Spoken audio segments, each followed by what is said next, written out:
I've joined an online support group, men only. I have dick pics for therapy. She was like, there's my boyfriend's dick, there's other people's dicks, they're exchanging dicks, this is bad, I'm out. What up, Ho Biscuits? It's your girl Skitten, back at it again with weekly Twitter advice.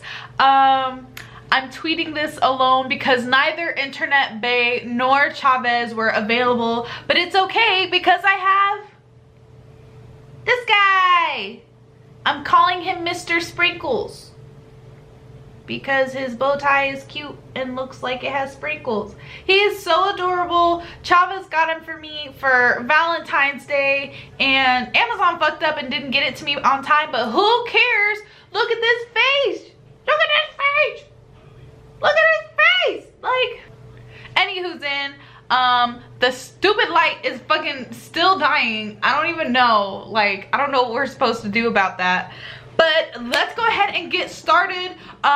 If you didn't have a chance to see last week's weekly Twitter advice, one, I highly recommend it because that shit was wild. And two, don't worry about it. There's a fucking playlist, homie. Just watch the playlist. Although I realized as of today that I keep talking about this playlist, but I've never given you guys the link to the playlist. So I should fix that. I'll fix that. Don't worry about it. I got you guys. I got you guys. But anyway, we're getting started now with question 5. I went to Essence Fest 3 years ago and had my first one-night stand. It was amazing for both of us. I found him on Facebook and noticed he's engaged now. Why would he skip over me after telling me I was his soulmate that night we were in bed? How to win him back? Mr. Sprinkles, I just want you to know that if you have a one-night stand, there is nobody to win back, okay? Don't be this person. You're better than this. You're better than this. As for you, ma'am, it was a one-night stand.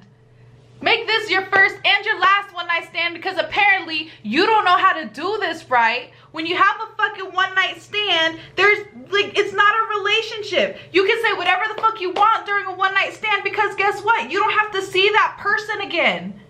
Ever. Like, you went to a festival, you got some bomb-ass dick, you had a bomb-ass time, let it just be that. He skipped over you because you weren't, I won't say you weren't a person to him, but you weren't like somebody he was trying to have a connection with. You were just a good time. Let that be that. I don't have any advice for you except don't have one night stands because apparently you can't fucking handle it. He didn't skip over you. You were never an option in the first fucking place, and that's okay. It doesn't mean anything about you. Doesn't mean anything about him. Doesn't mean anything about the woman he's with, okay? You guys were just two people who had a good time and there was nothing else to it. Slightly concerned because you said like you found him on Facebook, because I feel like that means you had to do a lot of snooping. You should not do that in the future either. But yeah, that's it. That's all I have to say about how to win him. There's no winning him back. Oh shit, I missed the hashtag. Hashtag soul tied forever. Okay, soul ties are not a thing. Soul ties are not a thing. You do it when you have sex with somebody. You are not giving them a piece of your soul. You are not giving them a piece of your spirit. You are just having sex. You are not soul tied. Now, do women tend to have like a more emotional response to sex? Yes, but like just stop it. Just don't do that. Just like have more fucking emotional discipline. Jesus. What is happening? I don't understand. I'm moving on to question 6. Washed my face and went to work. Boyfriend, 7 years, hurt his back and is at home. That night, I washed my face for bed and smelled another female's on my towel. He swears he's innocent. Ask my neighbor if he saw anything. Him, I ain't snitching on yo man.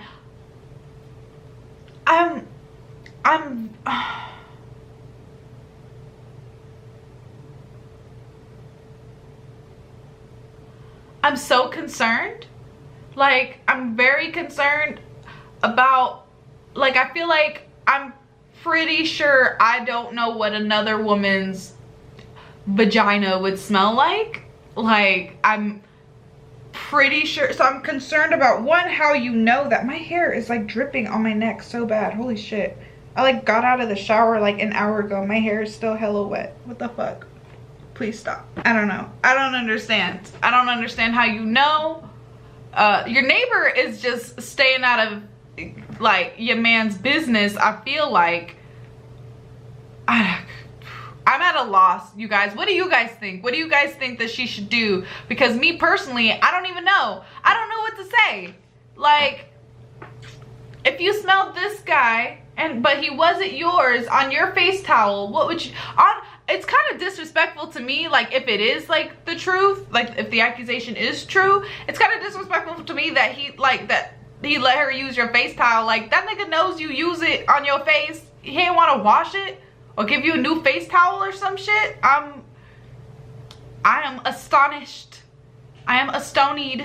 If after 7 years he's still your boyfriend, I'm assuming you want to get married, right? Like, if you don't want to get married, that's fine. But if after 7 years he's still just a boyfriend, you might need to cut him loose anywho's in. Y'all been dating for forever with no proof of like it going anywhere, and you suspect he might be cheating on you. I think at that point you have to throw out the entire boyfriend. Just throw out the whole boyfriend. But your neighbor is the truth though. Your neighbor said, I'm not getting involved in shit. I'm not snitching on your mans. That's my homie right there. And he left it at that. And I feel like that's good. I feel like that's good on your neighbor. I understand it might be frustrating, but your neighbor did a good thing. And we're gonna move on to question 7. I'm a straight man who's concerned about my penis size. Well, you and a majority of men, but let's continue.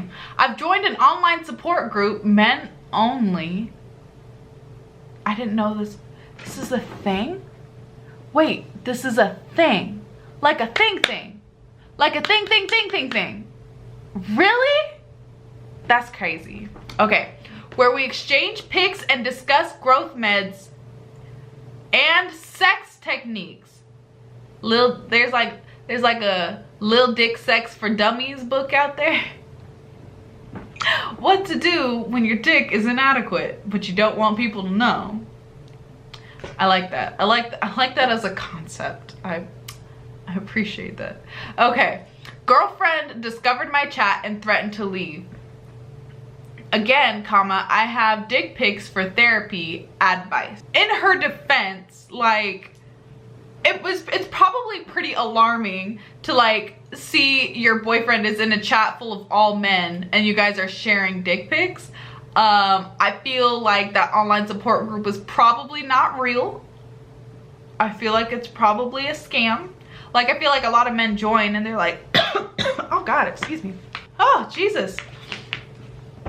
But anyway, yeah, so I was saying, so I feel like the online support group is probably like not a real support group. It's like one of those groups where it's like, oh, do any girls want to join my all-girl chat where all we do is like share pics of our bodies and compliment each other and blah, blah, blah. It's for lesbians and girls only. Not, I said lesbians and girls like they're separate. Obviously they're not, but like for lesbians and girls only. No men, absolutely not. Totally not. Just make sure you share your nudes and your pictures of your boobs and your feet, and definitely these won't be distributed illegally anywhere. Come on, y'all. Use the internet better. Stop sending pics of your penis to people who are not your significant other. Stop it. So, but anyway, yeah. So in her defense, that was probably pretty alarming. But the good news is, if like, it's very, like, she probably just looked, she was like, there's my boyfriend's dick, there's other people's dicks, they're exchanging dicks, this is bad, I'm out, right? But it should be pretty easy to prove, like, hey, this is just a support group, you know, this is what it is, this is what's happening, blah blah blah. And you know, then she'll just be like, hey, please stop sending your penis to people. And the correct answer is like, yeah, sure, I'll stop sending my penis to people. Also, I'm kind of wondering why you haven't like discussed like your insecurities about your penis with your girlfriend, like I'll give you the benefit of the doubt and go with y'all haven't been dating for that long, but also like, hey, talk about it with your significant other, not with random strangers on the internet. That is probably your best bet, okay? All right. But that's it. That is the last 3 questions in this weekly Twitter advice. Like I said, I'm gonna try to make sure I share the link of the playlist with you guys so you guys can fucking see it. Also, make sure if you haven't watched last week's weekly Twitter advice, you do that. Also, make sure you're keeping an eye out for all of my upcoming Action Fridays and stuff like that. And yeah, peace out, Hope Biscuits. It's getting lit.